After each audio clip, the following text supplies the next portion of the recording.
Assalamualaikum warahmatullahi wabarakatuh. Nama saya Rida Halil. Saya dari kelas A PJKR.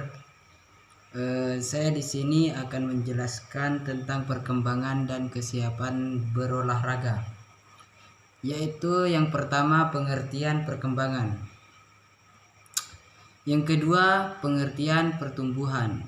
Yang ketiga proses perkembangan dan perkembangan manusia. Yang keempat pengaruh lingkungan dalam perkembangan. Oke, langsung saja.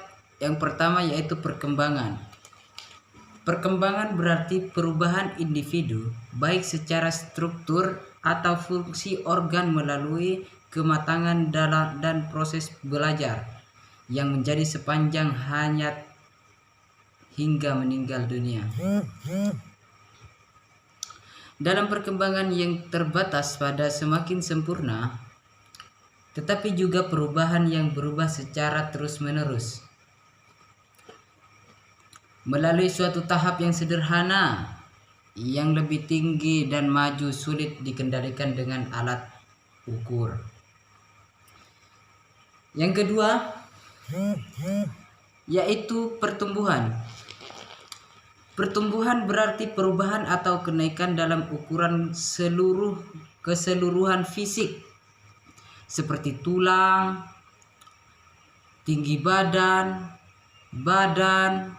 jaringan saraf dan lainnya menjadi lebih sempurna. Pertumbuhan individu dapat diukur dengan alat pengukur. Pertumbuhan merupakan perubahan yang bersifat kuantitatif, yaitu peningkatan dalam ukuran dan fungsi fisik yang murni.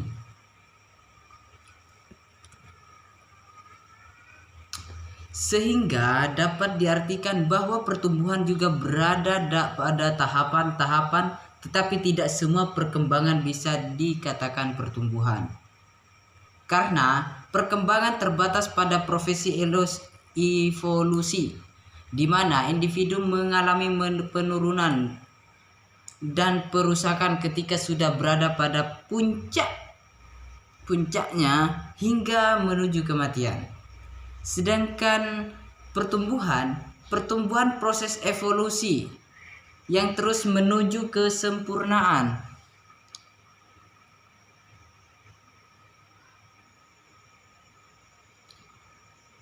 Oke, jadi seperti itu. Yang ketiga yaitu proses perkembangan manusia ditinjau dari aspek psikologi perkembangan. Setiap makhluk hidup tidak akan pernah terlepas dari perubahan dan perkembangan selama mereka hidup selama hidup mereka. Seperti makhluk hidup yang lain, mereka yang mempunyai masa perkembangan, begitu pula dengan makhluk ciptaan dengan bentuk paling sempurna, yaitu manusia yang mengalami masa perkembangan. Nah, di sini pula, begitu pula dengan makhluk ciptaan yang bentuk paling sempurna, yaitu manusia yang mengalami masa perkembangan. Di sini saya ingin coret-coret bagaimana sih perkembangan manusia jika dilihat dari aspek psikologi perkembangan. Oke, langsung aja saya bahas, nggak usah bertele-tele. Jika dilihat dari definisinya, perkembangan itu sendiri adalah pola pergerakan atau perubahan yang dimulai dari masa pembuahan dan terus berlangsung selama masa hidup manusia. Menurut buku yang pernah saya baca, jadi perkembangan manusia adalah perubahan manusia dimulai sejak lahir sampai mati.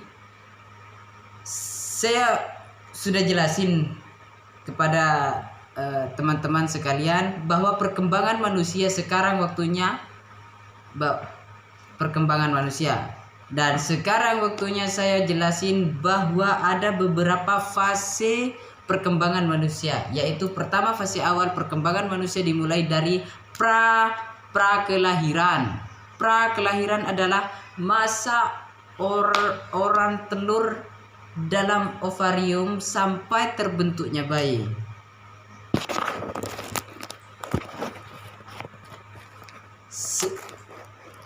Hingga kelahiran selanjutnya.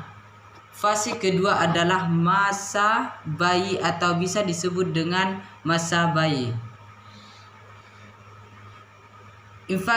Infaki adalah proses yang dimulai sejak kelahiran sampai usia 18 atau 24 bulan. Kanak-kanak awal dimulai saat masa bayi hingga usia 5 atau 6 tahun. Fase keempat masa kanak-kanak pertengahan atau akhir saat usia anak berumur 6 hingga 11 tahun. Rasa kantuk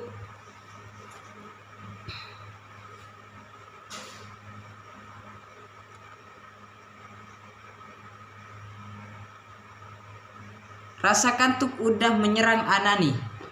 Sebelum coretan ini semakin amburadul, langsung aja menuju fase kelima, yaitu masa remaja. Yang mana masa remaja ini adalah masa kanak-kanak menuju masa remaja antara umur 10 hingga 12 tahun. Dan berakhir pada usia 18 hingga 12 tahun dan berakhir pada usia 18 hingga 22 tahun. Fase ke-6, masa dewasa awal adalah perkembangan yang dimulai pada usia 20-an sampai 30-an. Fase menengah adalah usia yang kurang lebih pada usia 40-an hingga usia 60-an. Dan fase ke depan adalah fase terakhir dalam perkembangan manusia dimulai pada usia 60-an hingga kematian. Yang kelima yaitu yang keempat pengaruh lingkungan terhadap perkembangan anak. Oke. Tahukah Anda atau teman-teman sekalian, lingkungan dapat mempengaruhi perkembangan seorang anak.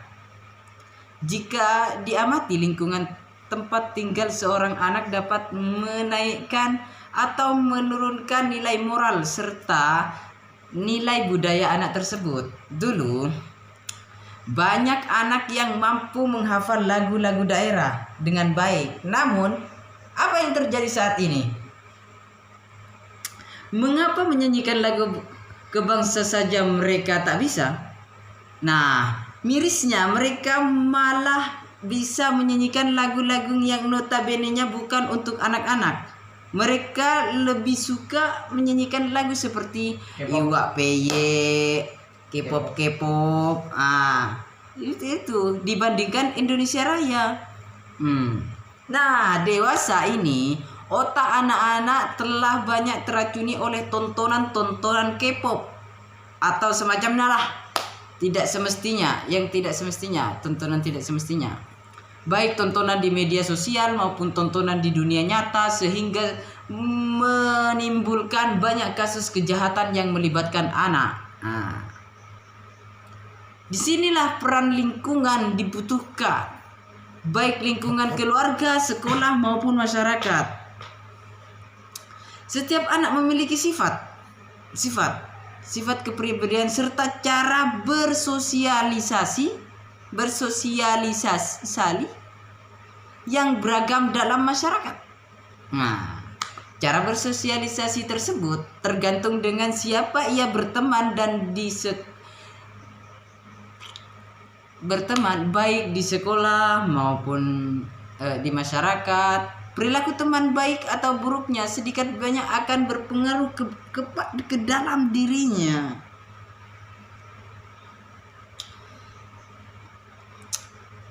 Nah, dari lingkungan tersebut sedikit banyak sifat teman baik buruknya itu akan masuk berpengaruh dalam dirinya. dalam perkembangan tersebut. Saat ini banyak anak kecil yang berkata kasar, bahkan kurang menghormati orang tua. Di tempat tinggal saya, lebih dari 50% anak sudah pernah mengumpat. Mereka seringkali mendengarkan para orang tua mengucapkan kata kasar itu ketika melakukan kesalahan, sehingga pikiran mereka yang bersih tercemari oleh perkataan-perkataan yang tidak semestinya diungkapkan. Tuh. Dalam konteks ini, keluarga adalah lingkungan yang utama. Anggota keluarga kasus mampu menetralkan serta memberikan arahan yang benar tentang pengaruh lingkungan dan norma-norma yang berlaku. Hal ini karena keluarga dapat memberikan pengaruh kuat dan sifatnya langsung berkenaan dengan aspek-aspek perkembangan perilaku anak.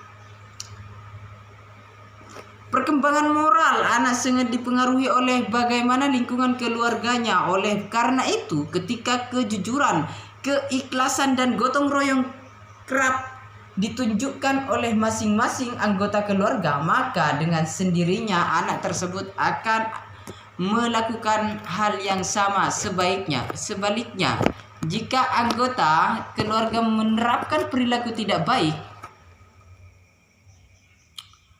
seperti berkata kotor, sering berbohong, mencuri, berkata kotor dan lain sebagainya, anak juga akan lebih cepat menyerap hal itu, sehingga moral mereka pun menjadi tidak baik.